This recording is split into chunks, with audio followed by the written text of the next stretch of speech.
Welcome to Dialogue with Dr. D, where we coach for personal, professional, and spiritual empowerment. I'm your host, Dr. D. Carroll. Have you ever considered starting your own business? Today, you'll hear firsthand the advantages and disadvantages of being an entrepreneur and how you can become one should you so desire. Today, our topic is employee to entrepreneur. Joining me today is Mark St. Joy and Thomas Gaye. Mark is an accomplished economist trained at the University of Freiburg in Switzerland. He studied economic development and foreign relations. He coordinated for over 5 years a nation-building project focused on institutional empowerment in close collaboration with the international community. After migrating to Maryland in 2001, Mark founded Majoy Investments, Inc. He founded that company to focus on economic empowerment for families and small business entrepreneurs. Thomas Gaye served 8 years in the U.S. Navy, where he received several honors. Thomas earned his bachelor's degree from the University of Baltimore, Merrick School of Business. Currently, Thomas has a medical staffing firm in Rockville, Maryland. Welcome, gentlemen. Thank you, Dr. Thank D. you so much for joining me, Mark. I appreciate it. Likewise. And Thomas, thank you as well. Thank you. We're so excited to have you and to have you share with our viewers that transition from employee to entrepreneur. Mark, let's start with you. Tell us what prompted you to become an entrepreneur. First of all, Dr. D, I would like to congratulate you Thank you. because your show represents a dialogue that is well needed in our community. Thank I you. wish you success moving forward. Thank you. I appreciate that. Yes, indeed. As many of us understand, leadership is a quality that you are born with. Myself, having in my young age being an employee, it was always, what can I do for the other one around me? And situation happened where I discovered in me that there was this impatience of a leader that called upon me to create jobs for others, saying that you surely have to be a good employee Yes. in order to turn into a good employer, Yes. meaning the leader and the entrepreneur. For me, being the entrepreneur evolves around having 3 main qualities among a lot of others. It goes by the 3 C's. You do have to be commitment to your cause, and you do have to be connected. This is the connectiveness. And you do have to have what they call a comprehensive approach about your surrounding and the market or the industry that you aim to thrive into. So that's what I would say to you. Committed, connected, Connectiveness, and a comprehensive approach. that is correct. Very impressive. I never thought of it that way, but that's good. But I'm sure that you would understand it better than I do, even if I do. Well, it really makes sense, Mark, but putting it together and really looking at that as a foundation or a structure prior to getting started, I didn't. I just had a drive, and I knew I had the willingness to do it and to make some things happen, some great things. So I took the plunge. Thank you so much. I'm happy to contribute. All right. All right. Well, thank you. Tell us a little bit, Thomas, if you will, about your business and why you decided to take the plunge. Well, first I want to say thank you, Dr. D, and congratulations on your show. Thank you. Wish you many, many more success. Thank you. I would say personally, what really inspired me to take that plunge into starting a business is really comes down to a burning desire I have as an individual. First off, I love to help people, and I once heard, the key to success is helping others. Yes. But I know that, going back in my military days and following, instruction, I realized that I needed some kind of structure. So throughout my success being in the military and having the opportunity to travel and see the world, and coming back and going to school on the GI Bill, I realized that I have another calling in life. And that calling was to really, help others. And what better way to help others when you can provide employment for individual.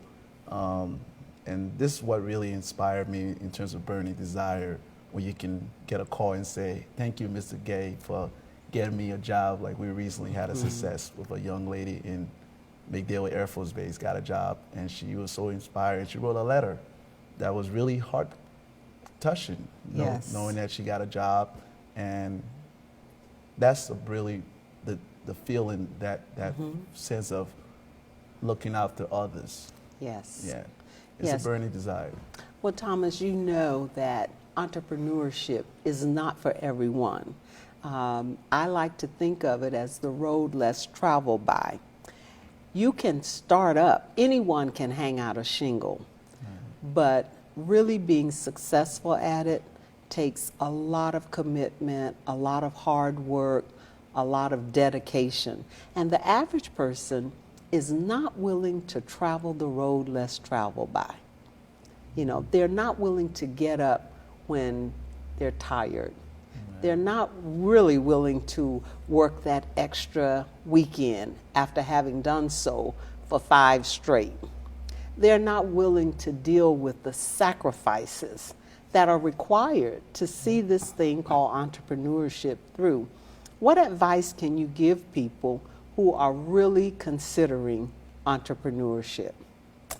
I would say, Dr. D, the one thing that comes to my mind when you think about, for others out there, is really address your fear. Because once you can address your fear and face it and look that fear in the mirror and say, look, I'm going to take over my life and I'm going to go on and do what my potential is.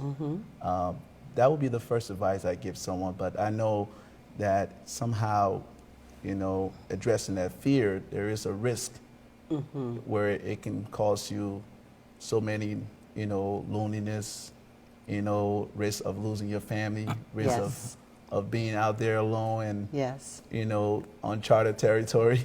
Well, Thomas, we have to take a quick break, but when we come back, we're going to discuss that further. Stay tuned, we'll be right back.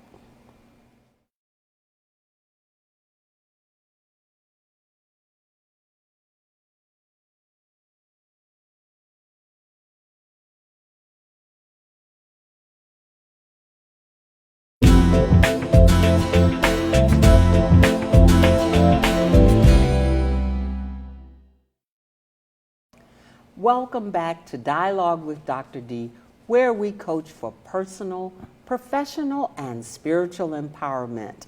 Today, we're discussing employee to entrepreneurship with our guests, Mark St. Joy and Thomas Gaye. Thank you. Mark, is entrepreneurship easy as you make it look, especially when we consider marketing, financing, and overall management of the business? Correct. It is not easy, Dr. D, but there are principles.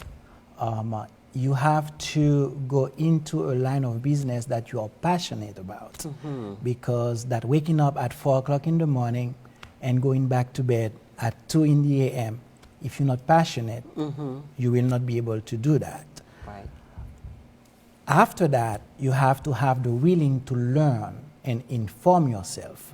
As you know better than we all do, that education is the key. Once you combine those two parameters, you can start surrounding yourself with the support system that is appropriate for what you want to do. Entrepreneurs that succeed in the business have one good thing going for them. They have what they call the clarity of purpose.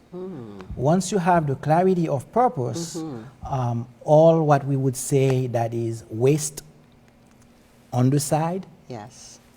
you avoid that. Yes. You avoid waste of time, waste of contributors that really will not get you to the goal. Yes. And also, as Mr. Gaye was saying, there's an absence of fear. Now you're able to get to that point. Right. If I recall, I was watching a program where the great Magic Johnson was being interviewed, and he said in that interview that the first company that he had to open, he sought for loans, financing, and he was turned down Yes. many Yes. times. And he still moved forward. Yes. And now we know what empire he has built. Yes. Yes. Again, it's I would say to those young people out there, surround yourself with a good support system. Get to people that really want to get you there, because you should avoid negative egos Yes. of other competitors or potential competitors. And I know that I anticipate also that you would have a future guest that will be able to really guide people through with professional guidelines about marketing and financing and all that. I don't want to anticipate on that, because I know that that guest will surely better place than me to give to the young people out there the proper tools. But I appreciate you bringing up financing, in particular with Magic Johnson. If Magic Johnson can be turned down 4 times, imagine what the average person has to go through trying to secure financing, not to mention just trying to secure business itself. Right. So that's very difficult. But push through the burn is what I hear you saying. That's what it is. Never give up. You know, quitting. You cannot quit on your passion. You cannot give up on your passion. We are passionate about life. Yes. That's why we don't give We up on don't life. give up. We fight to the finish. That's what it is. Fight to the finish. So great. That's a wonderful tip for aspiring entrepreneurs. Now, Thomas, during the economic downturn, you know, we are all facing challenges today. Right. You know, just based on what's happening with our economy, based on what's happening in our country. What do you say to an aspiring entrepreneur? Is it now time? Do you wait till the economy turns around? What are you saying? Well, first of all, I would say, Dr. D, is that to that inspiring entrepreneur is whenever there's trouble of economical situation, you know, society tend to look at the downside. But what I would say to that inspiring entrepreneur is that you have to look beyond the immediate situation Yes. and look for opportunity. You know, like Mark and I always have a discussion, and we'll go on in the average day, we'll probably have about 4 to 5 discussions just about life, business, and perspective on things. And one thing I can always go back and think of what he and I have discussion on, he's like, Thomas, there's always opportunity around you, but people just don't see it. Yes. So, you know, to that young, inspiring entrepreneur, look at the future, see what that client need is, and work towards that. And you'll be surprised how much opportunity is out there for the reach. Yes, there are opportunities. So if a viewer want to look at entrepreneurship and start a small business, I know Mark here is saying that they should think about what they're passionate about, but would you suggest at all that they look at what's hot, what is moving in the industry today? I would say mainly look at trend because, when you think about your opportunity you have and your passion, you have to somehow look at where are your passion, how can you align the opportunity with your passion, because somehow you could be passionate about owning a barbershop, you could be passionate about owning something, but then again, you want to be able to seize that opportunity. Yes. So, in terms of just having a passion, but then also you want to be able to just work towards that, just kind of look to see beyond the immediate struggle and work towards whatever that new future opportunity is. Okay. Because the opportunity is always ahead of you. Yes, Yeah. yes. Allow me to thank you, Mark, It's a for pleasure. your insight and your guidance. Thank you, Thomas, Beck. you as well. I really appreciate you all sharing today. Thank you. When we return, we'll be joined by Lorette Ferris to share some insight on financing and securing exactly what you need to start your business. We'll be right back.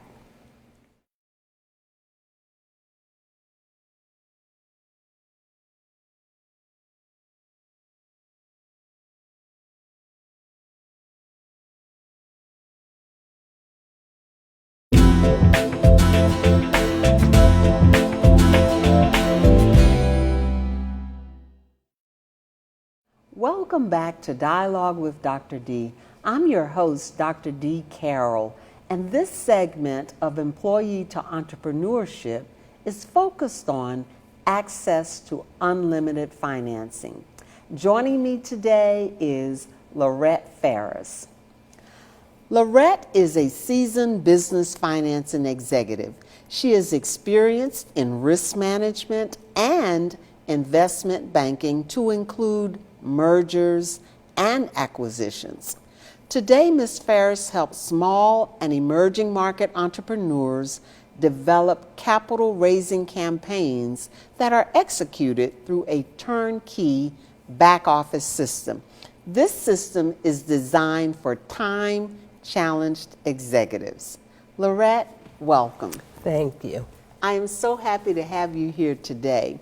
You know that one of the biggest issues facing our small businesses today is access to capital. How have you managed to get them beyond that situation? When I hear access to capital, I know that most of the market is generally thinking about loans. And we know in today's climate, it's very difficult to get a loan, especially for small business, for startup, for emerging companies, if they don't have certain criteria. Yes. I'm able to assist companies in raising capital outside of the loan arena because it has more to do with the investment world. So you have investors that are interested in assisting those same small startup emerging companies. And now that the SEC has adjusted their regulations, that opens the door for small businesses to utilize mechanisms to help them raise capital. My background allows me to come in and help those companies fashion their capital campaign to raise unlimited capital in the manner that they need it for their companies. Now, when you say investment, typically the first thing people think about is giving up a percentage of their business. Tell us more about that. That is the initial reaction that most people do have until they then understand what options are available. The way I like to speak with companies that are trying to understand the arena is no different than when you go into a bank to get a loan. There are different types of loans. You have whether it's a line of credit or whether, small business. There are different types. Right. Each type of loan has a certain criteria. Okay. It's the same thing in the investment world. There are different types of investments. So whether a company is looking at possibly selling stock in their company, i.e. their C stock, Okay. versus preferred stock. Yes. Well, the preferred stock, you're not giving up the same kind of equity in your company Right. that you would see. Or one of the big things that happens today is looking at what's called a hybrid security, where you're really selling debt. So it's like a loan, but in the event that the company executes the milestones that you set out in your business plan, that same investor may want to convert that debt into equity. Okay. So there's a lot of ways to fashion it, and it's a matter of understanding the different instruments so that when you go to offer an investment in your company, you fashion that offering where it makes sense for you in the place that you are. Yes. Yes. You raise capital in pieces at a time, and so each piece may be fashioned differently because your company is in a different place. Right. But definitely early stage companies have to be very careful about giving up equity and too much equity Yes. early on. Yes.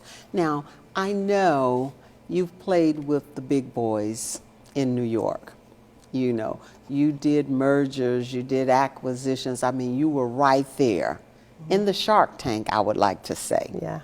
How do you parlay all the things that you did there into making things happen on this level? It's definitely different. When you're doing an IPO, there are understanding what goes into it is what makes a difference when I then work with a smaller company. Okay. To a large degree, you're doing almost the same thing that the investment banker did to raise capital for their client. In using the regulations I do to work with the company, I'm putting them in the position to do the same thing, but the difference is you're just doing it on a smaller level. Stock is stock. Okay. Okay, investors are investors, but you just have to help that smaller company understand the investment climate so that when they're fashioning their offering, it's actually being directed to the audience that's made for them. Okay. You truly have investors that are interested in working with small local businesses, but you got to fashion your offering where it makes sense for them.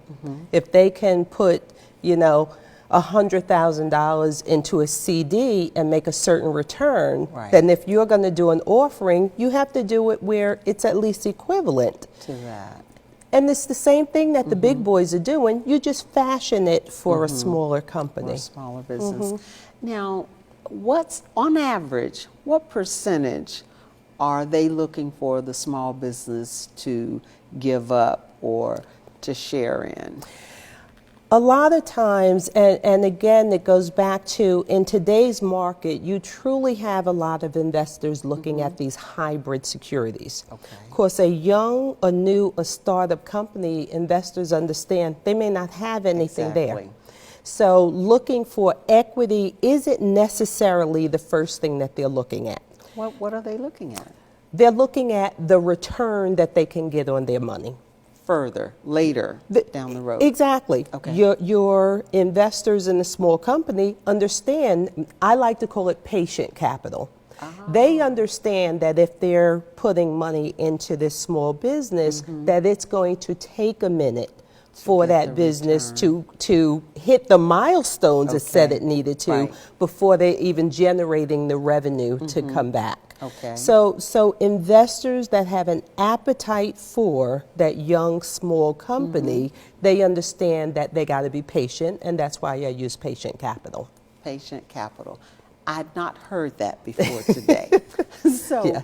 what tips can you offer for those small businesses out there who are considering raising capital right now? First is clearly education. You have to understand what instruments are available to you and what type of investors are available to you. Okay. So first and foremost is education. Okay. Secondly, it is working with a right party. There's a lot that goes on in this industry, and there are new rules and regulations. of which the regulators are your SEC, your different state regulators. They are very much watching what's going on. Okay.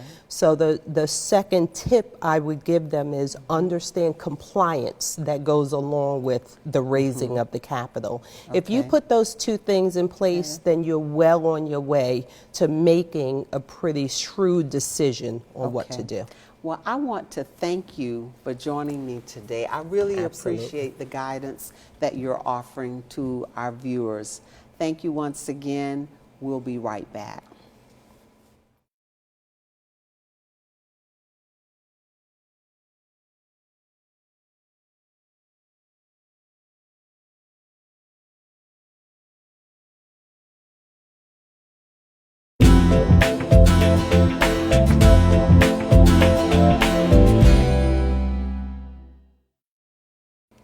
Welcome back to Dialogue with Dr. D. I'm your host, Dr. D. Carroll. Our topic today has been employee to entrepreneur with a focus on access to unlimited capital. Entrepreneurship involves taking risks. If you desire to be an entrepreneur, you can be empowered to success. A multi-million-dollar idea with no financing is much like faith without works. It's dead. Having a great idea is the equivalent of planting a flower or tree. It takes the correct amount of resources applied at the appropriate time for the tree to grow and blossom to its full potential. Remember, we're here to support your professional development. Don't delay. Embrace your goals now.